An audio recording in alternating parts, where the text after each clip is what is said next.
Welcome to Table Flippers Podcast, an outreach of Greater Works Christian Church here in Lancaster, California. I am your host, Robert Enos. If you like what you hear, visit us at gwcclancaster.org. That's gwcclancaster.org.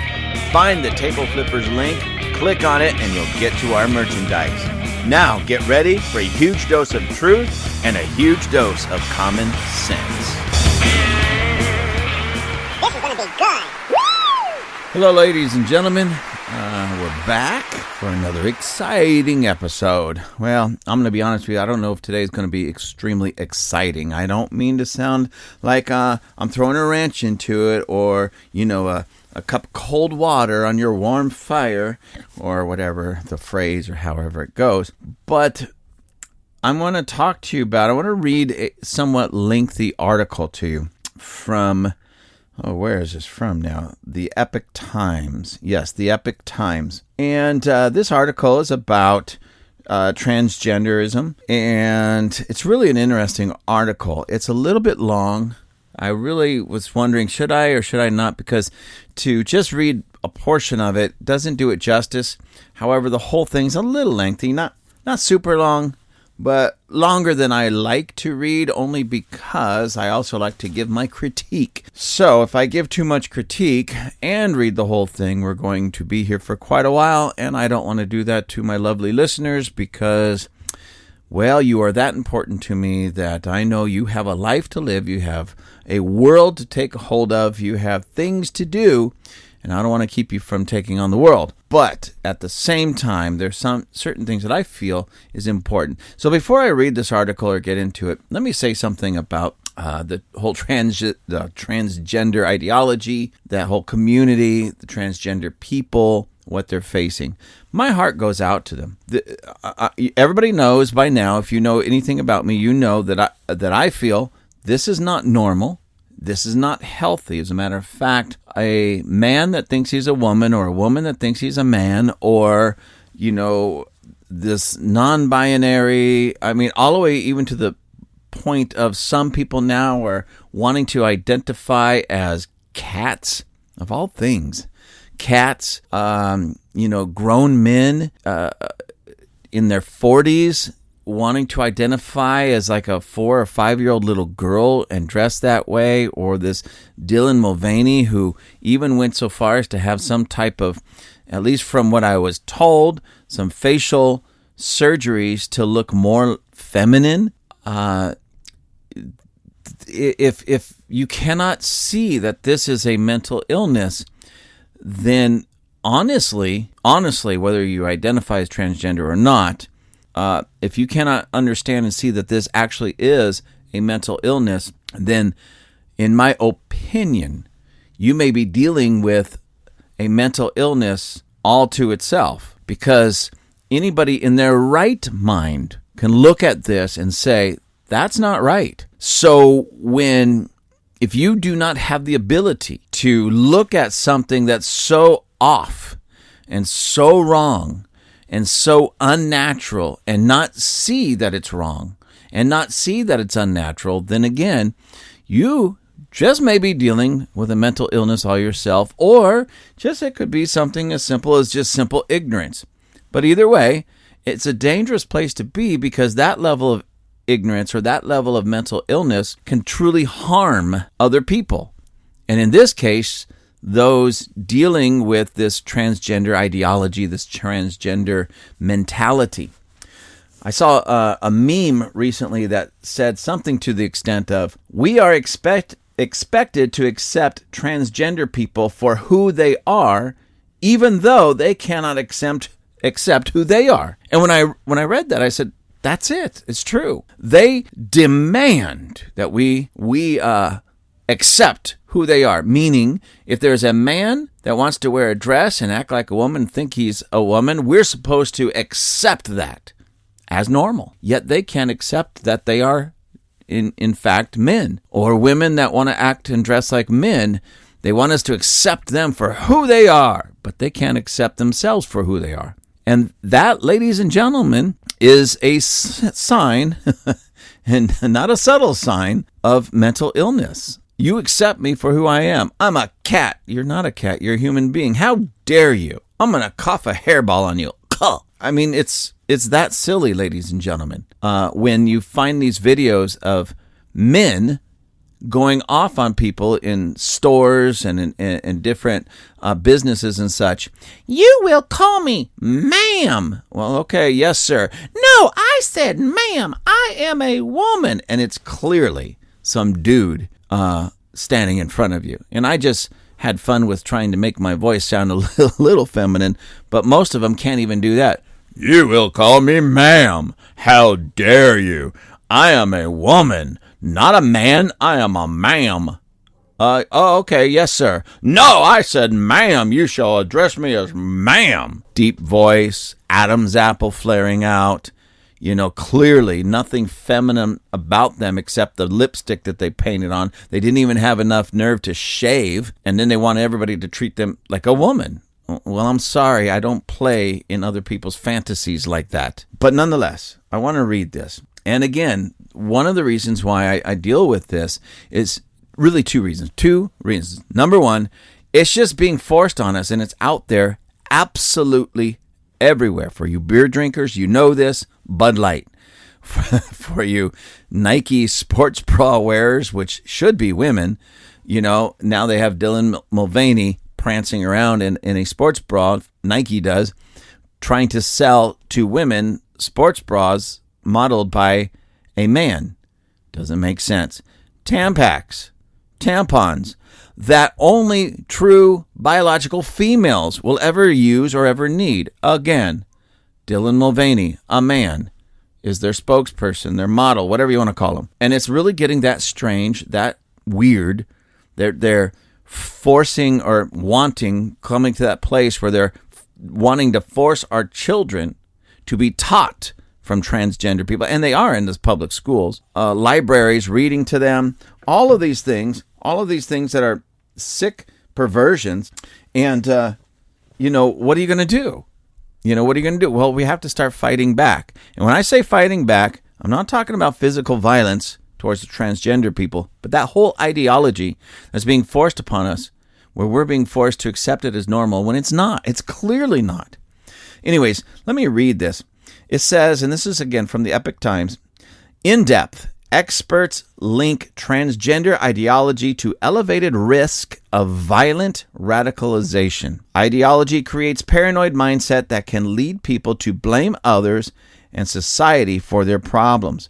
And just below that title and subtitle, there's a picture of someone holding a sign that says, "Stop killing trans people." Now, ladies and gentlemen, and this picture was taken pro-transgender protesters in Chicago on May 3rd, 2017. So the picture is all the way from 2017. And it says, "Stop killing trans people." Ladies and gentlemen, I didn't realize that there was a open season on transgender people. I honestly didn't. I didn't know that transgender people were being murdered or slaughtered in the streets. I haven't seen any. I honestly haven't seen any. I mean, we've heard of certain incidences, but not enough to really say that this is like a pandemic or, what do they call it? Genocide, transgender side, whatever they want to call it. It's not happening. It's not happening. And it's only happening in the minds of the paranoid, those that are dealing with serious mental and emotional problems. Anyways, this article is by, I'm going to try to say this person's name. I believe that it's pronounced Peter, but it's spelled P-E-T-R, Svab, S-V-A-B. S-V-A-B. So Peter Svab. And this is from April 19th, 2023. So, this is actually today. I didn't realize today was April 19th. Anyways, catching up with myself.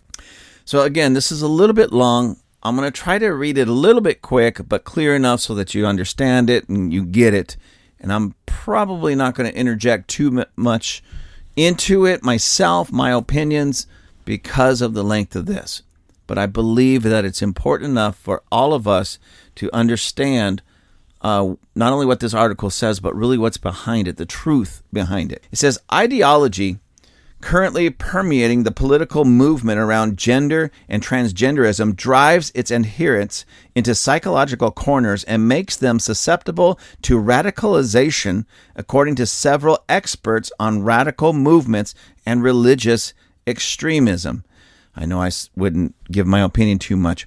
So just as we get into this, you'll see this, but I just wanted to throw this out so you don't miss it at all. But many experts are starting to put transgenderism and the ideology of transgenderism on the same level as religion, because there's many things in the transgender movement that you can find in various religions of the world. All right? So, and in this case, radical religions. Anyways, let me go on. The ideology imparts a simplistic, polarizing worldview that traps its victims in paranoia and rage, they said. The issue has come to the forefront recently with several high-profile incidents. On March 27th, Audrey Elizabeth Hale shot dead 6 people, including 3 children, at the Covenant School in Nashville, Tennessee. Police said Hale identified as transgender. About a week later, a 19-year-old who was arrested in Colorado for attempted murder after police found in his home detailed plans for multiple school shootings, he identified as female. Local news reported. Also in Colorado, one of the 2 murderers in the 2019 STEM School Highlands Ranch shooting, 16-year-old Alec McKinney, was a woman who identified as male. While the incidents don't add up to a trend, they may reflect a deeper problem. Surveys in recent years have revealed an elevated potential for radicalization among transgender people. Transgender and gender-diverse youth emerge as the group at the highest risk of support for VR, or violent radicalization. This is in line with the results of a recent survey conducted during the pandemic that highlighted high levels of support for VR, as well as psychological distress among gender minorities, said a paper based in 2021 survey of Canadian college students. Signs of psychological stress among transgender people are off the charts, with surveys indicating about 30% of them attempt suicide. I want to read just that sentence again so you get this, ladies and gentlemen. It says, signs of psychological stress among transgender people are off the charts, with surveys indicating about 30% of them attempt suicide. Underlying mental problems. If a person, especially a child, expresses discomfort with their gender, the matter should be handled thoughtfully on a case-by-case basis, experts have argued. I would want to ensure that people who continue to have problems with the sense of their body get serious medical attention and serious attention to all their emotional and psychological issues, said Philip Carl Salzman, emeritus professor of anthropology at McGill University. Salzman has dedicated the latter part of his career to studying the issue of freedom and equality. He noticed that rather than handling transgender cases individually, the approach has become a formalistic, fast-track gender affirmation policy. That, in and of itself, he considers irresponsible. Many of the people who are trans now have various or serious psychological comorbidities. Many of them are autistic. Many of them have deep depression, he said. So let me stop right there again, ladies and gentlemen, real quick. I've said it all along, that this transgender ideology, transgenderism, is a mental issue. It's a mental illness. And as this doctor who knows a lot more than I do about it says basically the same thing. He says many of the people who are trans now have very serious psychological comorbidities. Many of them are autistic and many of them have deep depression. So very serious psychological comorbidities and deep depression, at least, are signs of mental illness, ladies and gentlemen. And these transgender people deal with this, and they're pushing this and trying to make it normal. Who in their right mind would do this? They wouldn't. Only people who either want to use them as pawns or are equally, have mental illness on the same level as the people who are transgender. That's really about the only two possibilities you can come up with. Anyways, let me go on. There's a vulnerable time in adolescence when people feel very disturbed, he said. For some, that may involve questioning their gender. But the great majority of young people who say they're not comfortable in their body desist from that claim once they've gone through adolescence, he noted. Yet now, there's a broad push to make gender questioning universal, especially among youth, and seemingly to encourage as many people as possible to settle on a gender other than the one they grew up with. They're being groomed to do this, Salzman said. Now again, this is a professional, ladies and gentlemen. He says they are being groomed to do this, Salzman said. They're being groomed to do it by teachers. They're being groomed to do it on social media. These things are being directed to them, being imposed on them.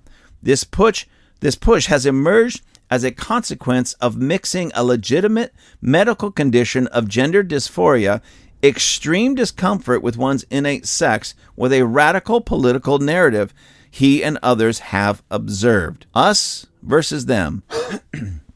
The political narrative around transgenderism posits that gender-diverse people are fundamentally at odds with people willing to live with their innate sex, who they are encouraged to call cisgender. So, ladies and gentlemen, if you're just happy to be a heterosexual man who knows he's a man and happy with that, a woman who knows she's a woman and happy with that, you are a cisgender. I'm not really sure exactly what cisgender is supposed to mean, but I don't think it's a compliment. The article goes on to say, it's a neo-Marxist model that divides society into oppressors and victims and characterizes the victims as innocent and the oppressors as evil.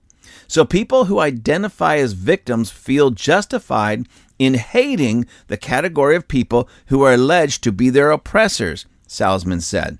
This paradigm has been applied to Marxism in class, by critical race theory to race, by radical feminism to sex, and by queer theory to gender. For the adherents of the transgender ideology, cis heteronormativity is the enemy that wants to destroy them, Salzman said. This kind of worldview then fuels resentment, opposition, hate, and potentially violence, he said.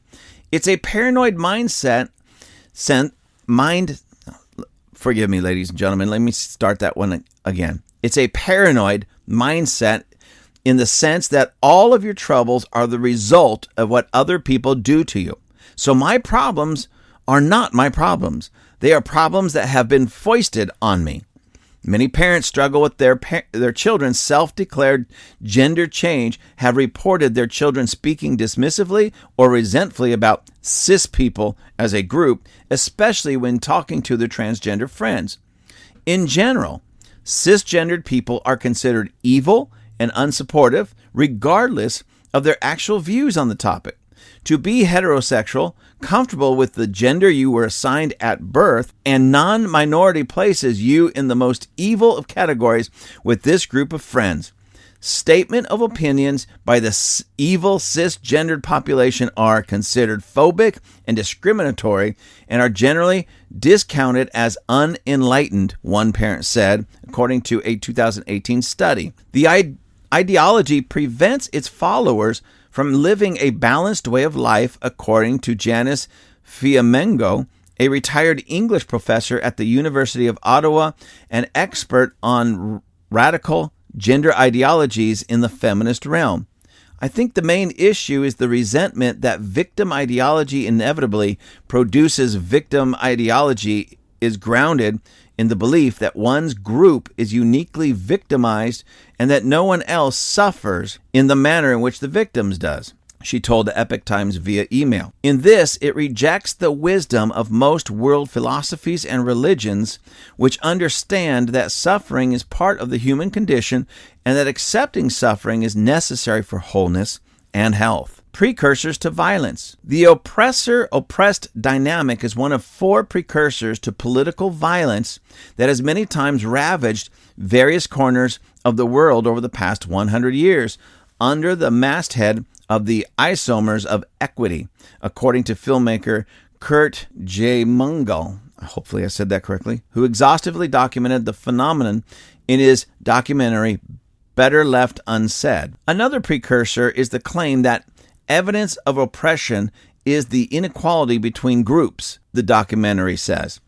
In this context, trans activists most often point to the high suicide rates among transgender people, as well as anecdotal evidence of transgender people being murdered as evidence of trans genocide. Salzman rejected such a characterization. The idea that there is some campaign to kill trans people is totally imaginary and totally paranoid, he said. In 2021, there was one murder classified as a hate crime against a transgender or gender nonconforming person, meaning this identification alleged figured in the crime's motive based on data from about 2/3 of U.S. police agencies. In 2022, 38 transgender people were killed in violent incidents, according to Human Rights Campaign, an LGBTQ lobby group. Given that transgender people make up an estimated 0.6% of the population, the homicide rate would be about 3 to 4 times lower than in the general population. The group cautions, however, that the data is likely incomplete because the gender self-identification of the victim is not always reported. For cases where details have been reported, the most prominent circumstances of the killing appear to be domestic violence and prostitution, according to an analysis by the Federalist Chad Felix Green. I want to stop and I'm going to read that again. So they're talking about transgender people being murdered. And a lot of people, transgender activists, are saying, see, there's a transgender genocide. They're trying to wipe us out. So in 2022, 38 transgender people were killed in violent incidences. But it turns out that most of them, let me read this again, for cases where details have been reported, the most prominent circumstances of the killing appear to be domestic violence and prostitution, according to an analysis by the federal Chad Felix Green. So it was these transgender people that were being killed in domestic violence, someone that they were living with, okay, maybe it was a parent, maybe it was a lover, but nonetheless, domestic violence. So somebody very close to them. And prostitution. So they were out there prostituting themselves, and then being killed while prostituting themselves or picking up a prostitute. Okay? So this isn't like mobs of citizens from our neighborhoods driving around looking for transgender people just to jump out of their trucks and their cars and go beat them to death. This isn't people walking into, a gay bar or a transgender LGBTQ bar and killing everybody in the place. Although at one place it did happen, but it was another transgender person that did it. So even though it counts as far as them being murdered and it's terrible, it wasn't in any way a transgender genocide. So again, and I agree with what Salzman said, it's paranoia. And what is paranoia? It's part of mental illness, mental delusion. Okay, let me continue reading. The third precursor, J. Mungal pinpointed, is a claim that peaceful dialogue and understanding between the groups is impossible since the dominant group's strategy is to retain its power. So all of you who are just heterosexual and you're happy to be that way, you want to retain your power as a heterosexual so you won't even want to talk to these transgender people. But let's go on. Trans activists have commonly argued that this issue cannot be debated because criticizing the ideology encourages people to dismiss the experiences of transgender people as imaginary. The implication being that this increases psychological stress on such individuals and increases the risk of suicide. You see, ladies and gentlemen, it keeps coming back, in part at least, to transgender people committing suicide. So if you try to talk to them and they get upset, they can go commit suicide. If they're just among one another, they get upset, they commit suicide. They have so much stress in their life that they commit suicide. They have so much. That's, again, what leads to suicide? Mental illness. And if you can't even have a dialogue with someone, anyone, without it leading to suicide, that person by default is already mentally ill, emotionally ill. Anyways, any attempts to approach the issue without total acquiescence to the ideology typically promotes drastic accusations.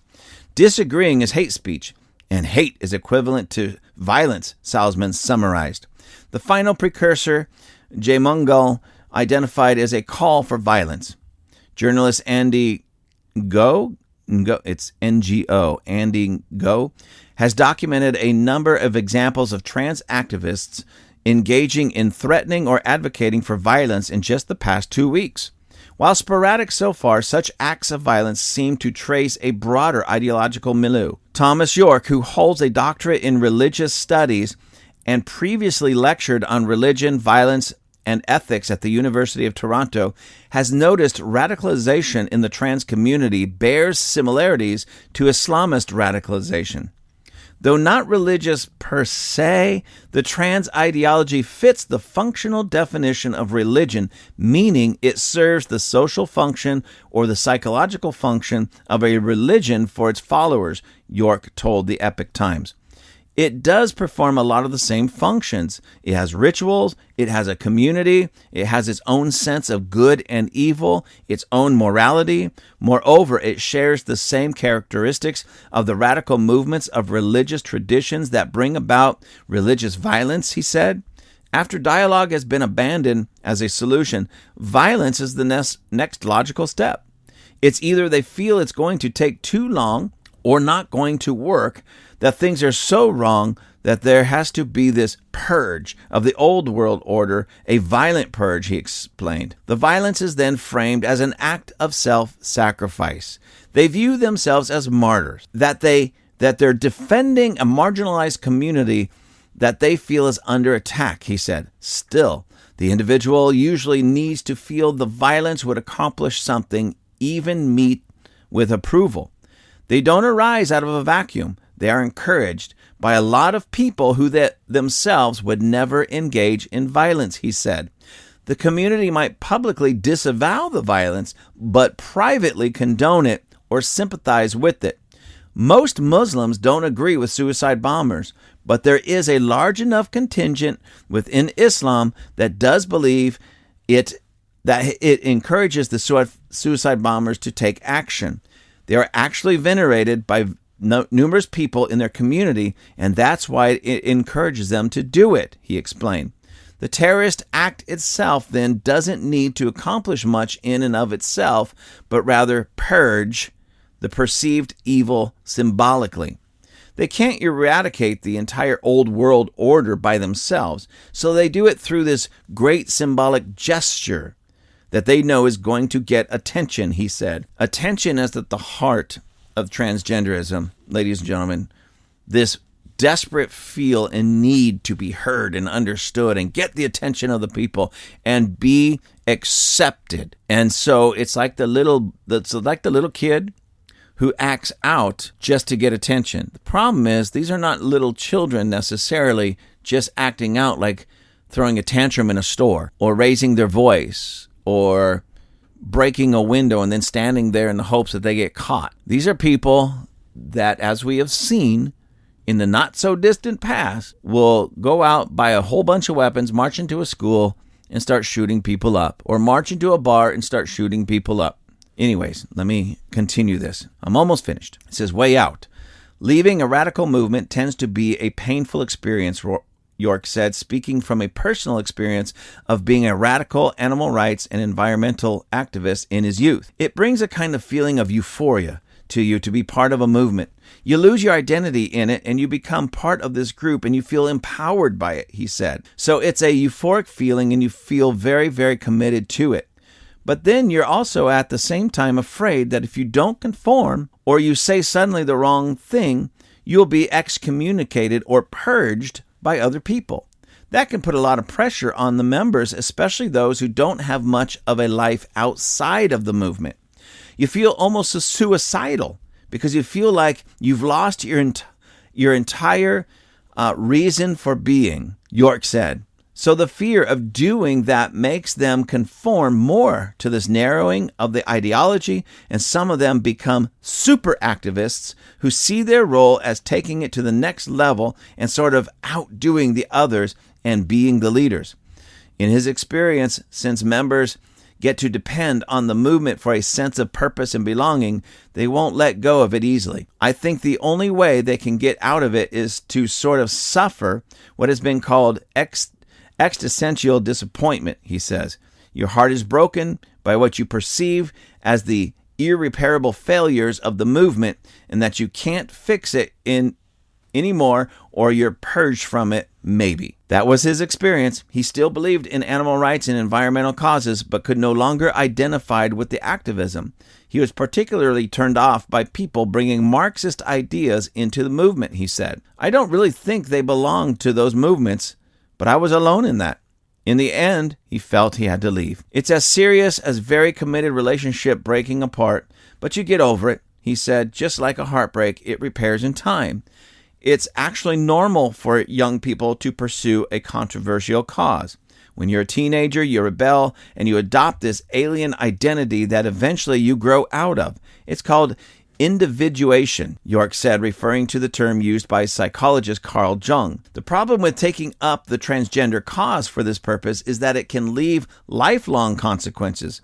Gender transition is a long process that can be extremely taxing on both the physical and mental health of the patient, especially when it reaches the level of surgery. So even going through the transition to help bring about a sense of normalcy in their mind, ladies and gentlemen, leads to physical and mental health problems. This is much more serious than just becoming a punk rocker, he noted. The way the movement presents itself, however, is exactly by catering to the individuation urge. On social media, which has amplified this a lot, these kids, they're drawn to the power of this movement because it has such conviction, he said. Matching that conviction can earn one praise and encouragement, often a source commodity in adolescence. What happens in this community is that you feel compelled to jump in with both feet and become hardcore. There are rewards involved in doing this, York said. The solution, he said, would be to offer people an alternative paradigm which has to be as strong as the thing it's replacing. As an activist, it's hard to go from something that gives you ultimate meaning to just regular everyday life again. It's very difficult to make that transition, he said, because every day life is not fulfilling. You have your boring job or school or the problems in life, and you still see the problems everywhere that compelled you to be an activist, and they're not being addressed. The alternative thus needs to be deeper and more meaningful. You have to have something as powerful to draw you away from it, almost like another faith, if you will, he said. And that's the end of that article, ladies and gentlemen. Again, that's Epic Times. I'll put the link up in the description area for this episode. But I don't know. As I was reading that and you're hearing this, does it bother you as much as it bothers me that this ideology, this lifestyle, this thing that we call transgenderism is being pushed upon all of us in such a manner that we are being forced, and yes, ladies and gentlemen, forced to accept it as normal, or we must pay the consequences. And those consequences literally could be violence against us, violence against a Christian school and innocent children. It could be violence, against anybody that's, even this, Kylie Rains, who was attacked. She was an Olympic. She was a college swimmer, and she was attacked for simply saying that there's men and women are different. And she was attacked by a man in a dress in San Francisco. I mean, that's what we're being, you either accept it and don't question it and celebrate it, or you'll be attacked, maybe even shot dead in your place of business. Maybe your children will be shot dead. We'll make a statement by killing your kids in a school, and it's you Christians pushing your Christian views upon the rest of us. We'll go into your school and kill your children. That's what we'll do. This whole This whole transgenderism is just that. It's nonsense. It's wicked. It's evil. It's mental illness on display. And ladies and gentlemen, the more we accept it, or the more we don't say anything, many of you don't accept it. Oh, no, that's weird. That's strange. That's not normal. But you're too afraid to say anything. And one of the reasons why this is becoming such a huge problem around us in our schools with our children, as this article says, they're being groomed by the very teachers we send our children to. I'll be honest with you, ladies and gentlemen. Ladies and gentlemen, listen to me. Listen to me. Listen to me. Listen to me. I honestly don't see how any parent in their right mind can send their child to these public indoctrination centers we call the public school system. There's wickedness in the classrooms. There's wickedness being taught and being forced down our children's throats. Absolute wicked. You might say, well, no, my school in my area, it's good. No, it's not. No, it's not. It's not. If it's a public school, it's wicked, it's evil, and they're pushing this garbage on our children. They're being forced to. Because even if those teachers, even if the administrators of your particular school don't want to, they're being forced to do it by state and the federal government. So it's not good. It's not right. You may have a wonderful teacher at heart, but if they're being forced, but even still, I could never do it. Even if I lost my job, I would never do it. And yet many of them are still doing it. So I'm asking you parents, why are you sending your children to these indoctrination centers? Why are you sending your children to these places where they may not have, in a 6-hour period every day, or however long your children go to school, they may not have one positive influence in their life. Not one positive, not one righteous influencer in their life. You might think they are. You might think they do, but when they have this kind of garbage being pushed upon them, they may go through their entire school time from kindergarten to grade 12 and possibly even in college without one righteous, positive influence in their life. Think about that. Think about that. I know it's just easier to pack little Johnny's lunch and send him to the school bus every day and forget about him until 2 o'clock, 3 o'clock, or whatever time he gets off of that bus. How was your day, little Johnny? Oh, it was fun, Mommy. I'm not a boy anymore. I'm a girl. I'm sorry. It's not funny. But again, this could be, Mad TV or Saturday Night Live. And yet, parents that sit in church, or parents that are just decent kind of conservative parents, for the most part, send their children, their own flesh and blood, their own children who they are responsible to these indoctrination centers, where in many cases your kids could be taken by a school administrator and started on these transitionary, drugs and such without your consent. If little Johnny wants to be named or called Jane at school, they'll do it. And they won't tell you about it. If little Johnny comes in and says, "Teacher, I'm no longer a boy, I want to be a girl. I want to wear this dress in class," but my mom and dad will get mad. Okay, wear your dress in class and we just won't tell your mom and dad, little Janie. I mean, that's how ridiculous it is. And people just send their children into that. I don't understand it. And they're being radicalized in the same way that Muslims are being radicalized to go out and commit murder, all in the name of Islam. These young people, these impressionable young people, are being radicalized to not only become transgender, men in dresses and women as men, but then take it a step further to even be radicalized to the point of violence. And yes, ladies and gentlemen, this is happening. And the few transgender people that are actually being murdered, most of them are in domestic violence and in prostitution issues. It's not like good straight people are driving around in mobs or marching the streets with baseball bats in their hand, hoping to find a man in a dress and beat him down. That's not happening, ladies and gentlemen. At least not on the levels that the transgender movement and the people that use them as political pawns, the Democrat Party, it's not happening. It's just simply not happening the way they want to. When I first started reading that article, I pointed out that there was a picture at the beginning of this article of somebody holding a sign saying to, protect trans children, transgender people, something of that nature. And isn't it interesting that it says protect transgender children, and they're saying this, protect transgender children. We got to protect transgender children, protect transgender children. But the very people that are saying protect transgender children are the very ones that would have no problem taking one of those children to a doctor, a sicko pervert doctor, who will start them on these drugs, puberty blockers and all that, and then ultimately take them under the knife to cut off pieces of their body. So if it's a male that says, I'm a female, they'll cut off all the pieces of the body that makes them look like a male. Or vice versa, if it's a female that says she actually is a man, they will cut off some of their body and add to them other parts that don't belong there. I mean, so it's the same people that are saying protect trans children are the same ones that will lead them to literally to the slaughter. And then we're supposed to just sit back and not say anything about it. And again, on one hand, I feel sorry for the transgender people. Not all of them. Some of them are just so absolutely corrupt and wicked at the core and at the beginning. But many of them are just honestly confused people. And they are being used.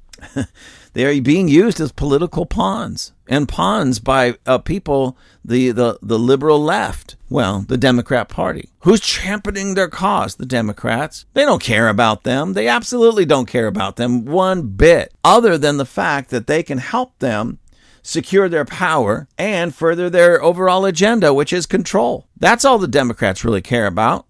So I'm sorry, you transgender people, you may be really upset at everything that I just said, but I'm telling you, you are being used as a pawn. You are easily disposable by the Democrat Party. When they no longer need you, off to the side you go. You're going to be pushed aside. How do I know this? Every 4 years we see this, especially in the black community, and most every minority community, but especially in the black community. The Democrats roll into town. They make all these promises. They bash the Republicans as being the racists and not doing anything for them. But the Democrats are going to champion their cause. And then they vote for them. They vote them in. And at the end of those 4 years, you ask those same people, so what did that guy do for you? What did that Democrat do for you? Nothing. We're no better off now than when we started.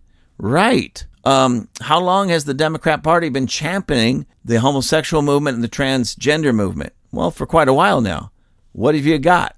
You've got feelings. You're running around feeling like there's a transgender genocide going on when it's not happening. So they played upon that mental stress that you're dealing with, and they're using you for themselves, for their own agenda, for their own control. And once they're done with you, once they've achieved their goal, you're going to be pushed to the side. That's the way it is. That's the way they are. That's the way it's always been. And that's the way they always will be. Because the Democrat Party as a whole is very wicked, very evil at its root and at its core and at its very platform.